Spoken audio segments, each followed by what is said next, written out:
Bonjour, chers étudiants. Dans le cadre de la méthodologie de résolution de problèmes et faisant suite aux outils d'analyse, je vous présente aujourd'hui dans cette vidéo un autre outil d'analyse, c'est le diagramme de Pareto. La dernière fois, nous avons vu le diagramme d'Ishikawa. Aujourd'hui, je vous montre le diagramme de Pareto. Alors, c'est quoi le diagramme de Pareto? Alors, le graphique de Pareto, diagramme de Pareto, il illustre la loi de Pareto, également appelée loi de 20/80.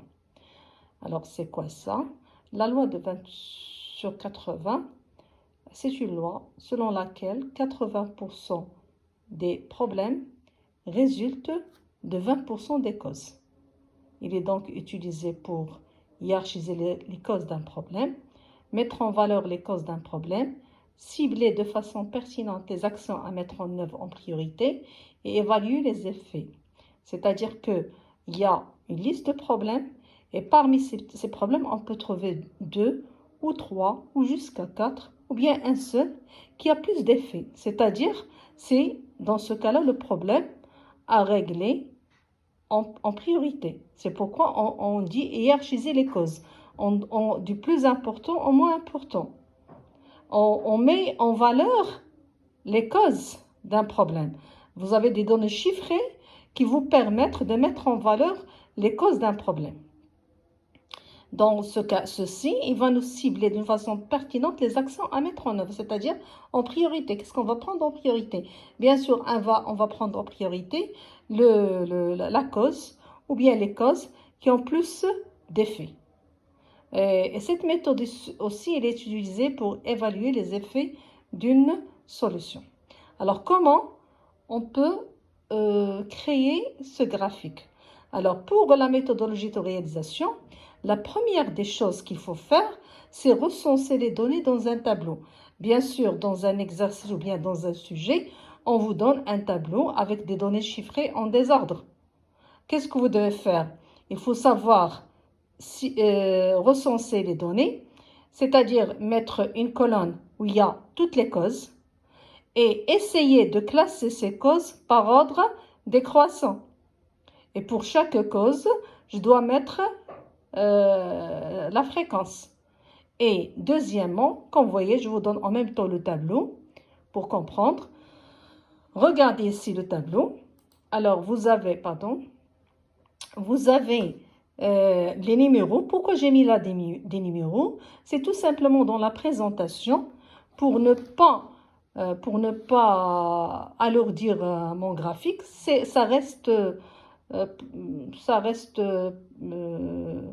libre. Soit vous mettez des causes, écrivez sur le graphique, le diagramme, les causes, soit vous représentez chaque cause par le numéro qui convient.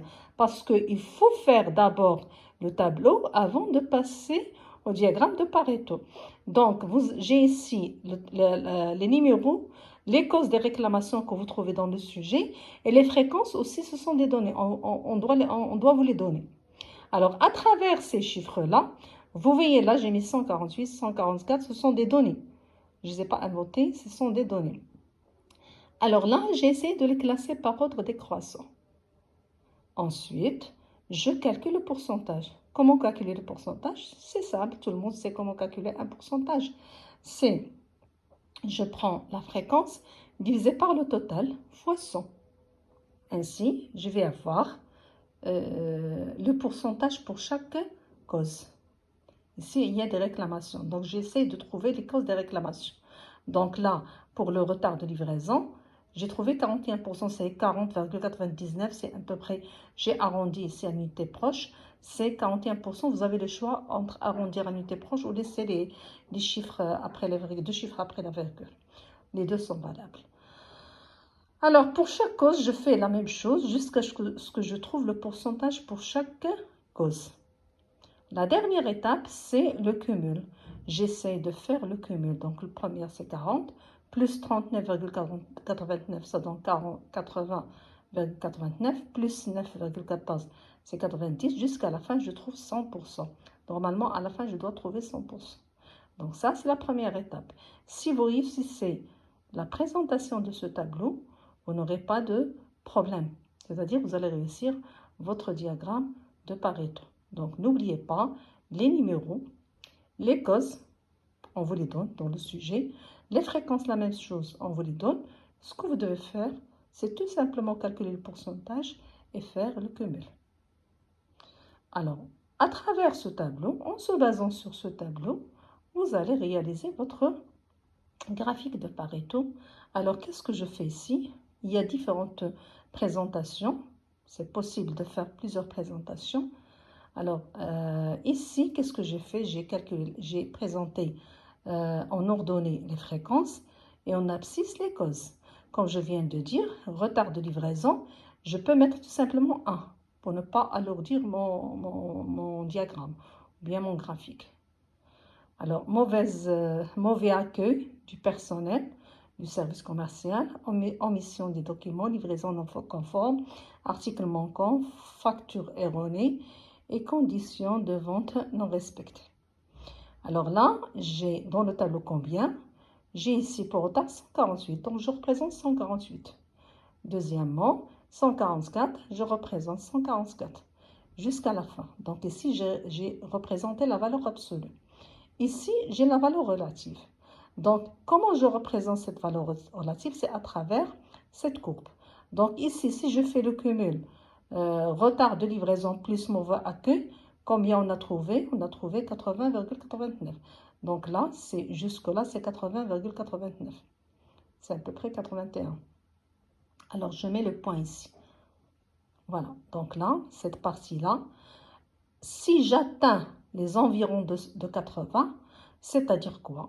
C'est-à-dire que ce sont les causes, les 20% des causes qui représentent 80% des faits. Qu'est-ce que ça veut dire? Ça veut dire que ces deux causes sont les plus importantes. Il faut commencer par les résoudre en priorité. Parfois, je peux avoir 3, 4, ça dépend de chaque situation. Ce n'est pas tout simplement 2. Ça dépend, ça peut être une seule cause. Ça peut être 2, ça peut être 3, en fonction de chaque situation.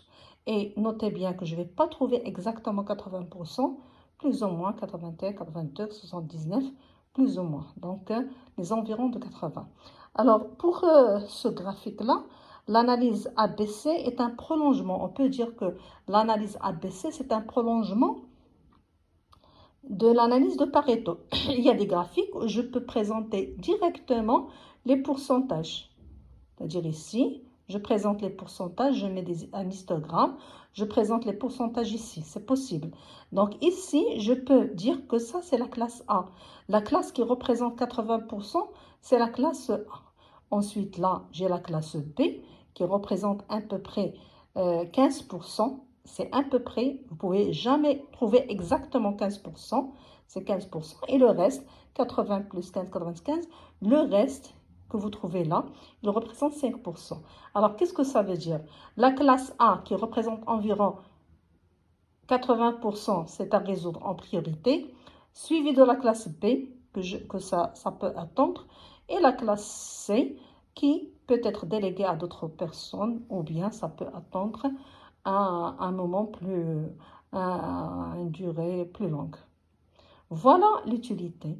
Donc, à travers ce diagramme de Pareto, je vais soulever les problèmes ou bien les causes qu'on doit résoudre en priorité. Et n'oubliez pas de commenter, s'il vous plaît. N'oubliez pas le graphique de Pareto, mettez le titre. N'oubliez pas les légendes. N'oubliez pas la courbe et la classe ABC. Et bien sûr, de commenter. Donc, je peux dire qu'à travers ce graphique, les causes qui ont plus d'effets, ce sont le retard de livraison et mauvais accueil du personnel du service commercial. Dans ce cas-là, je peux dire que ce sont des causes que je peux régler en priorité. Et peut-être que si je règle ces causes en priorité, les autres causes pourront se résoudre automatiquement. Alors voilà en général les spécificités du diagramme de Pareto. Il y a d'autres présentations qu'on peut avoir, mais en général, c'est le diagramme le plus répandu. Alors, je vous remercie pour votre attention. J'espère que c'est clair pour tout le monde. Si vous avez des questions, n'hésitez pas à me notifier vos questions. Je suis à votre disposition. Merci beaucoup.